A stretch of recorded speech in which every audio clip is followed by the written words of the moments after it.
(2022년 1월 19일) 이정훈입니다. 제목: 용감한 문재인. 조금 더 설명하면 격전지를 누비는 용감한 문재인 대통령입니다.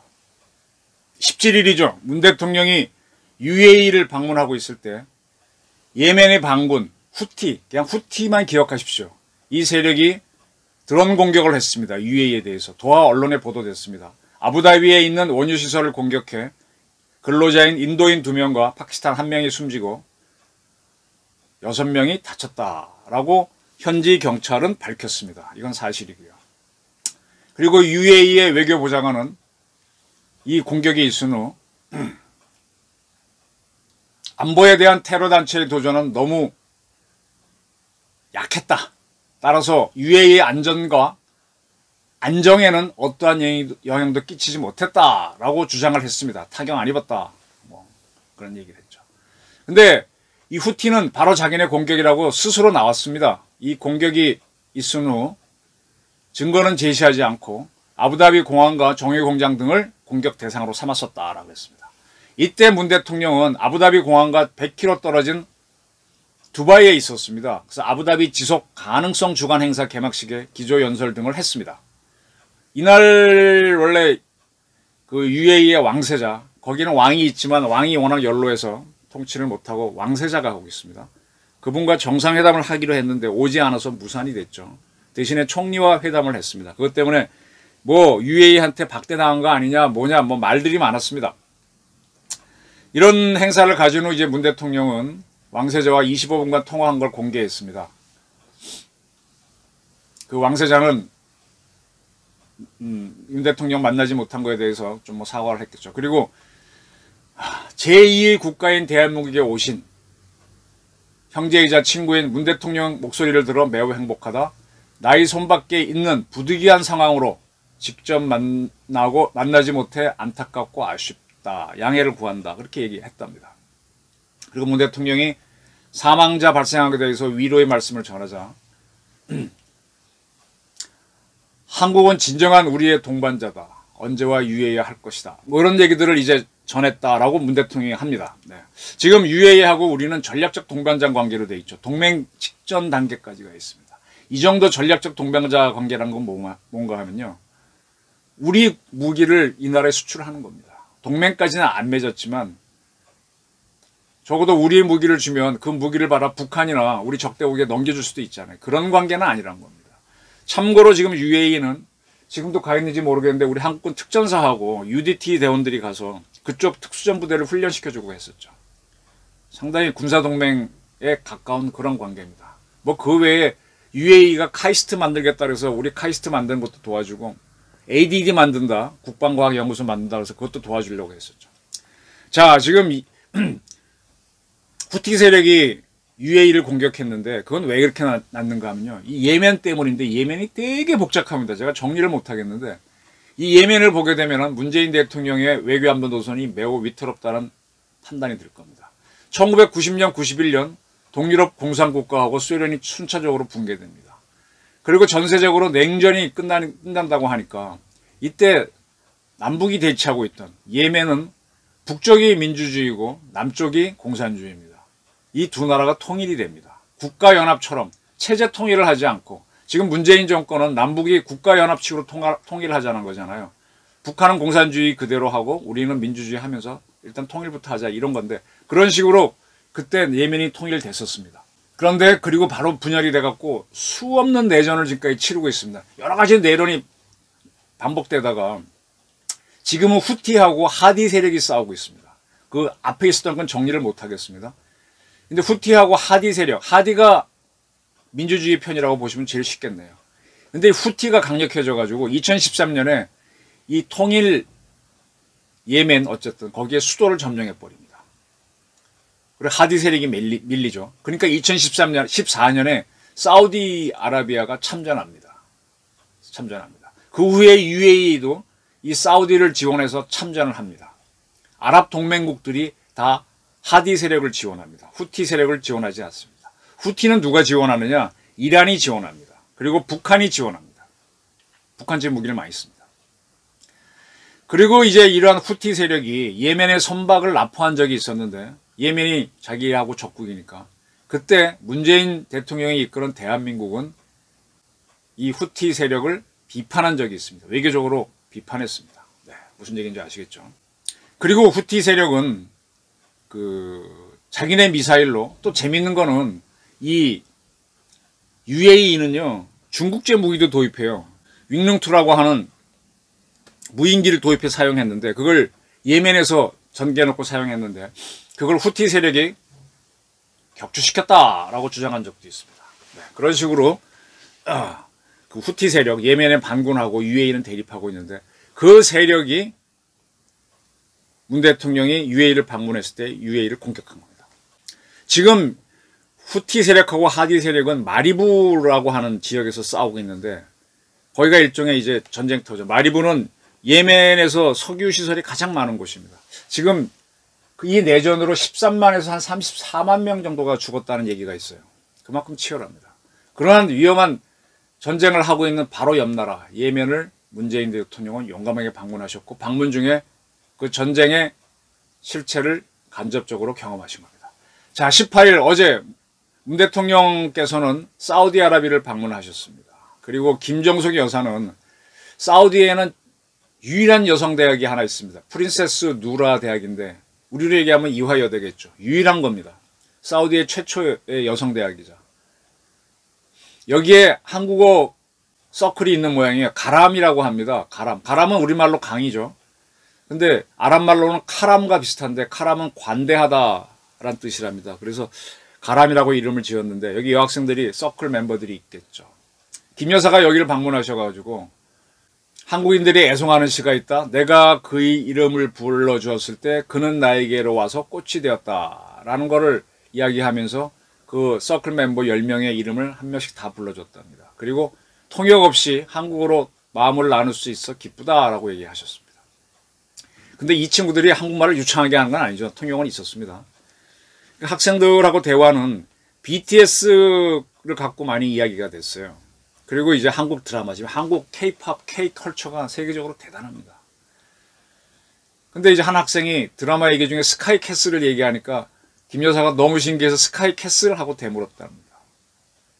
그러다 한 학생이 저희 때 노래인데 송골매의 어쩌다 마주친 그대란 노래, 송골매 노래 그거를 인용해서 어쩌다 마주친 한류에 내 마음이 빼앗겨 버렸다고 하자 김 여사가 웃으면서 와, 그 노래를 어떻게 다 하냐고 그랬답니다. 지금 우리 사회에서는 UAE에 갔을 때 왜 왕세자와 문 대통령 만남이 안 됐느냐. 아까 그 뭐 공격 때문일 수도 있고 여러 가지 아직 확실한 건 모르겠는데 여러 가지 썰들이 있습니다. 근데 지금 김 여사가 사우디에 갔을 때 계속 BTS가 화제가 됐는데 사실은 중동에서 BTS가 대단한 인기입니다. 2019년도에 사우디에서 BTS가 공연을 한 적이 있습니다. 이 공연에 이 여학생들이 갔던 모양이죠. 그래서 그 가사를 좋아한다. 나 자신을 사랑하라. 좋은 사람이 되라. 라고 하니까 김 여사도 나도 그 가사를 좋아한다. 뭐 등등 이야기를 나눴답니다. 이런 설이 있었습니다.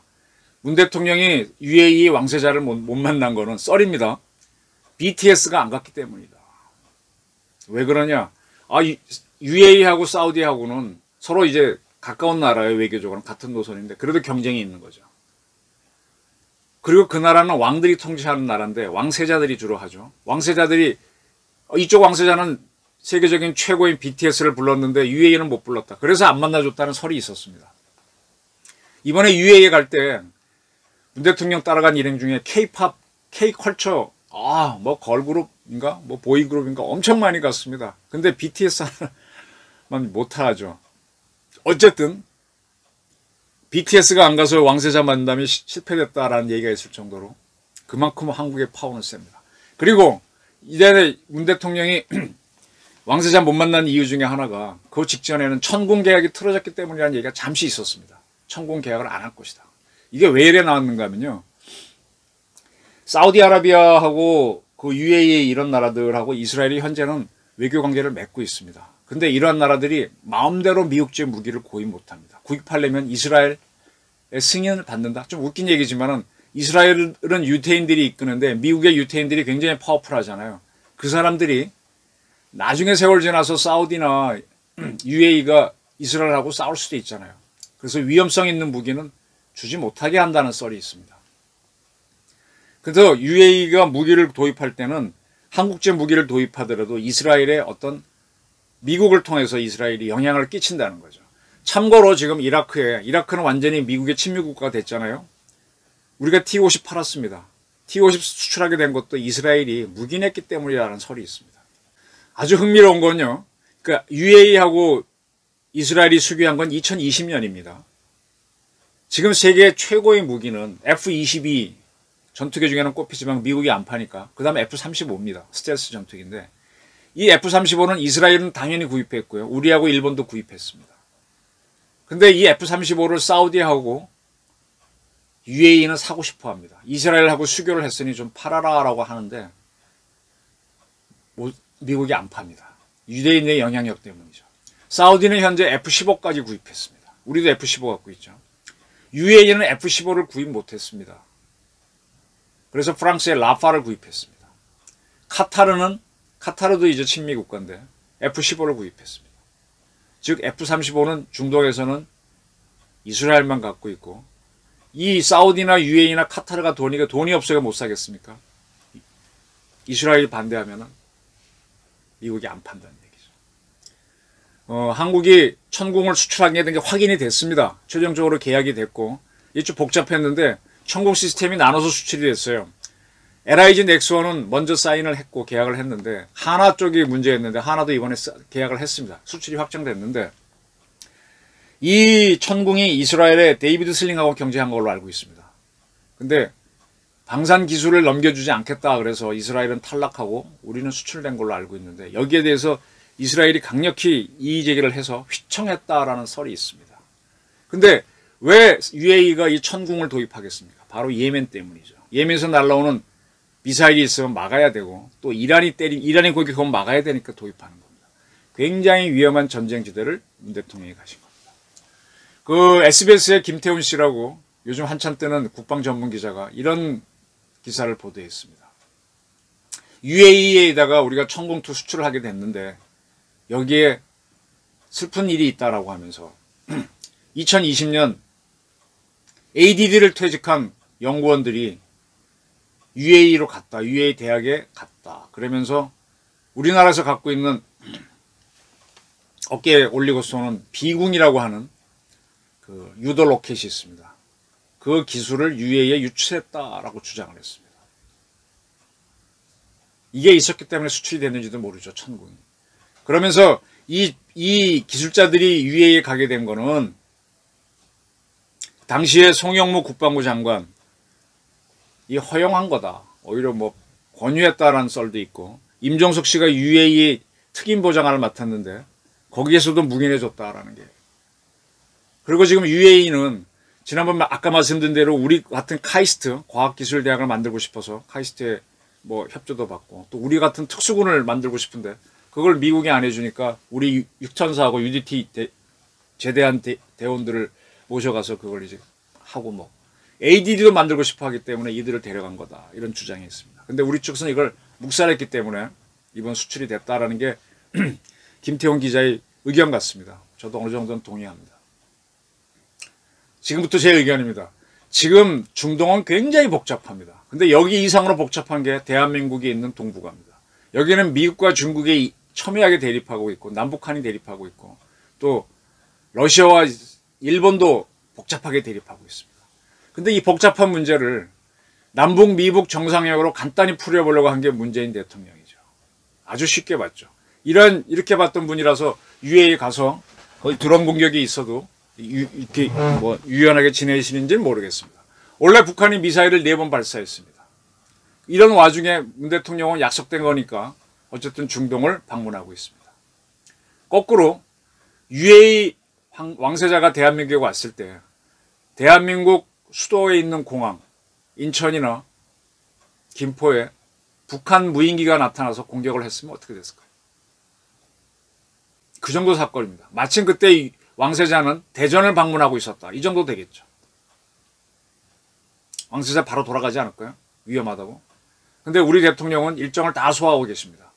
어쨌든 지금 우리 문 대통령께서는 K-팝, K-컬처하고 한국 방산 발전에 대한 그리고 한국 원전에 대한 혜택을 다 누리고 있습니다. 근데 그는 이 송영무 장관 시절에는 천공투 양산을 반대했었고 한국 원전을 때려 죽인 사람은 문재인 대통령이죠.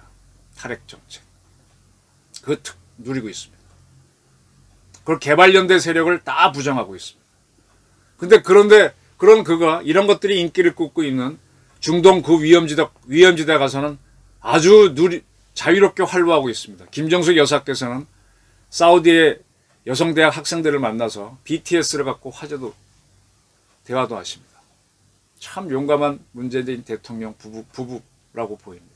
근데 대한민국 문제로 들어오게 되면 왜 이렇게 졸렬한 남북 국가연합에 의한 통일을 하려고 그러고 북한이 뭘 하게 되면 찍소리도 못하냐 이거예요. 지금 예멘 사태에 대해서 UAE는 참전도 했고 공격도 합니다. 거기에 대한 반작용으로 이들이 이번에 한 걸 수도 있죠. 근데 북한이 뭘 쏴도 아무 대응도 안 하는 게 문재인 대통령입니다. 참으로 용감한 대통령입니까? 희한한 대통령입니다. 외국 가서는 용감한 모습을 보이시는데 국내에 돌아오시면 또 그런 대통령이 또 나오면 여러분들은 어떻게 보시겠습니까? 격전지를 누비는 문재인 대통령을 소재로 제 의견을 말씀드려봤습니다. 경청해 주셔서 감사합니다.